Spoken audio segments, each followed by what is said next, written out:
All right, so now it's time to dive into switch statements and Go. So, what is a switch statement?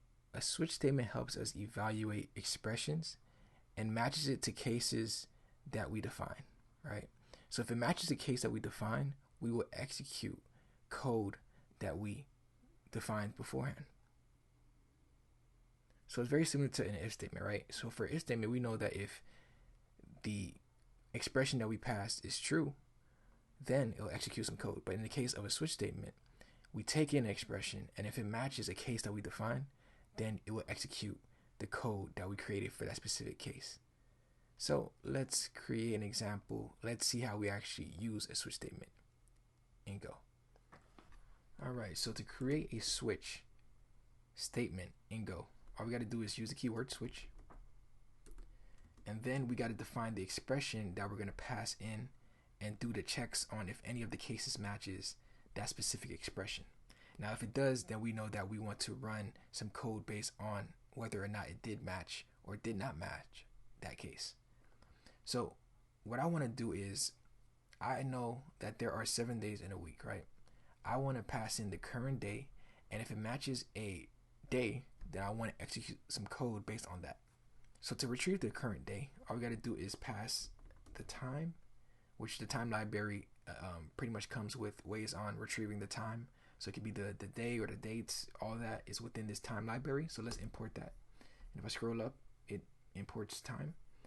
And we're going to retrieve now, which, lets it know that we want the current day. And let's retrieve the weekday of the current day. So boom, this should return what today really is. So if it's Monday, Tuesday, Wednesday, exactly. So then we open up some curly braces and we can start defining the cases, right? The case will pretty much say that if it matches, if that expression that we passed in, this expression, matches any of the cases that we define, then we'll execute some code. So case, to define a case, we just use the keyword case within these curly braces. Define the value that we want to match, or define what we're going to match with this expression. So say, for instance, with time, we can define the specific day. So if, say, for instance, today is, Sunday, we can use time.sunday, and this will now do the comparison to see if this weekday returned by the time library is returning the day of Sunday. And if it does, then we can print out our FMT println. Open that up.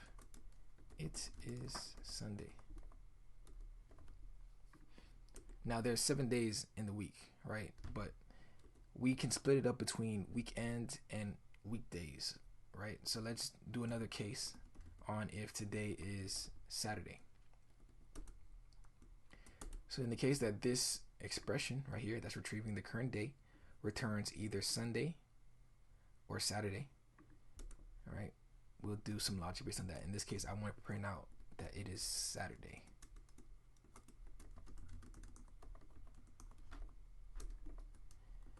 Now, just like with the if and else statement, right, what we can define a default, right? If it doesn't match any of these cases, then it'll default to, this case, that this final check at the end. So if it doesn't match any of these cases, then we'll default to running whatever is in this default case. And this is very similar to the if and else, because if and else, if it didn't, return true, then it'll fall back to the else case. But in this case, since we know that it's not Sunday or Saturday, we know it's still a weekday. So we can print out it is a weekday. All right. So let's run this really quick. Boom. Today is actually Sunday for me in the time of this recording. So the reason why it's printing out it is Sunday is because this is returning Sunday, and it will print out it is Sunday. Now if it was Saturday, it'll print out Saturday, and if it's Monday, then it'll default to printing out that it is a weekday, because we don't have cases for Monday through Friday. So it's going to default to this. All right. Now, say for instance, you want to just put whether it is a weekday or a weekend. We could do that, right? So let's say we just want to print out it is a weekend. We can do that, and we can place, multiple expressions or multiple checks in one line. So if we put a comma after the Sunday and put Saturday here, right, and we can erase this case, we could put it is a weekend, right? And now that shortens it by a lot. And if we run this again, it's going to say that it is a weekend because, like I said, the time of this recording, it is a Sunday. So it's going to check whether it is a Sunday or Saturday, print this out, and it'll default to printing out it's a weekday if it is any other day. We're able to put as many expressions in this case as we want, as long as we put a comma in the value. So if I want to put time on Friday, if you consider Friday as a weekend, you can do that, and then it'll run it if it matches any of these three. And if not, then it's going to go to the default. There's also a different way that we can use a switch statement. So say for instance, we don't want to use an expression here. We can do that. We can remove this, and we can define a variable above. So in the previous tutorial, we used an if and else statement to check if a person is old enough to enter a bar. We can use this switch statement to do the same thing. So let's define a variable called age, and I'm going to make it 18.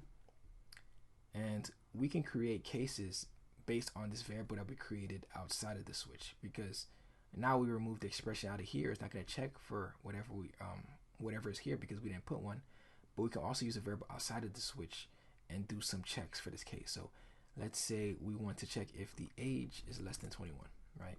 If the age is less than 21, which is using the variable above here, we can do some code based on that case, right? And this is very powerful, right? So now we can do, okay, you cannot enter. So now we can define as many cases as possible, right? So now we can do case age is, greater than or equal to 21, right?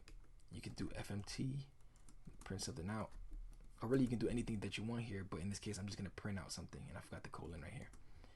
And you can enter. And if we want to even set up a range, we can even use if you're greater than or equal to 21 and the case is not case but age is less than let's say 50, because maybe after 50 you shouldn't be drinking.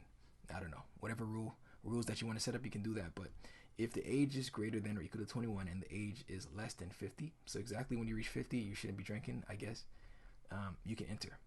And then after that,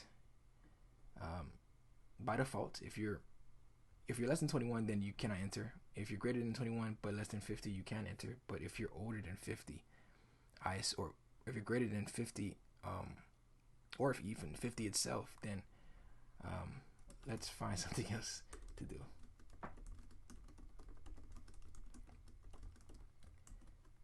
All right, and let's do go run. So you cannot enter. The person's 18, right? But if the person is 21, you can enter. But if you are 50,